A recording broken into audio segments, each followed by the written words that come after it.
श्री शिवाय नमस्तुभ्यम। स्वागत है आपका शिव पुराण श्री शतरुत संहिता 10वें अध्याय में। नरसिंह लीला वर्णन।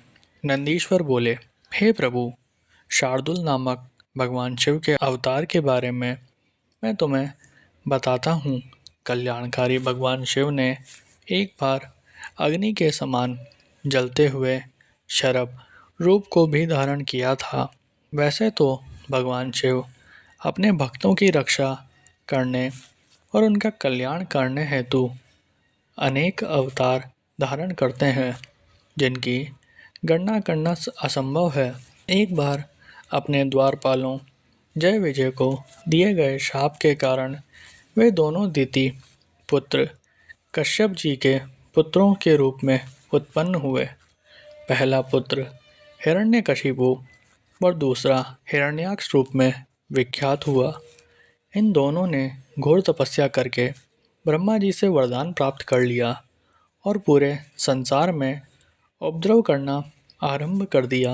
वे किसी से डरते नहीं थे और ऋषि मुनियों और देवताओं के शत्रु बनकर उन्हें सदैव नुकसान पहुंचाते थे।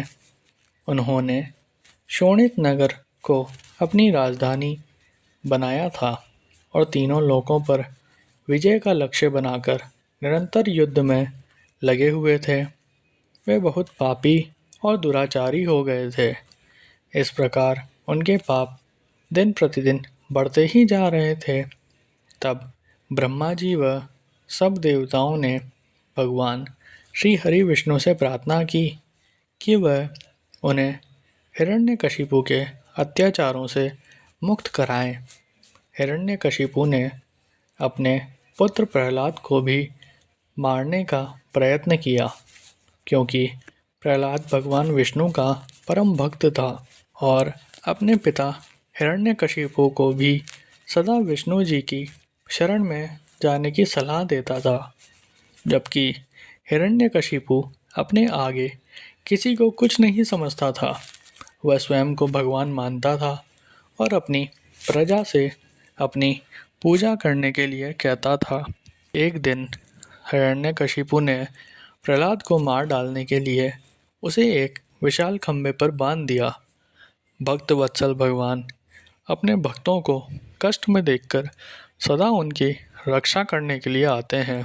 भगवान विष्णु ने नरसिंह रूप धारण किया, जो कि आधा मनुष्य का था और आधा सिंह का, और उसी खंभे को फाड़कर प्रकट हो गए। उन्होंने देखते ही देखते युद्ध करने आए सभी दैत्यों का संहार कर दिया।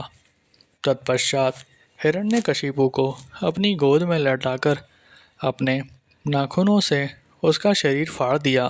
हिरण्यकशिपु के मरते ही सब देवता आनंदित हो उठे, परंतु जब नरसिंह रूप धारण किए हुए भगवान विष्णु का क्रोध शांत नहीं हुआ तो सभी चिंतित हो गए।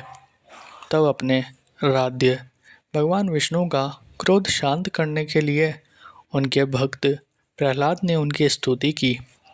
प्रहलाद की स्तुति से प्रसन्न होकर विष्णु जी ने उन्हें गले से लगा लिया, परंतु फिर भी उनके क्रोध की ज्वाला शांत नहीं हुई।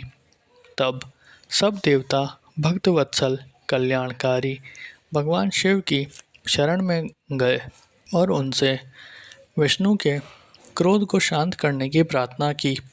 उनकी प्रार्थना सुनकर सर्वेश्वर शिव ने उन्हें कहा, हे देवताओं, आप लोग चिंता का त्याग करके अपने अपने धाम को जाइए।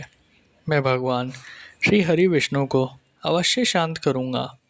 तब देवता प्रसन्नतापूर्वक अपने धाम को चले गए।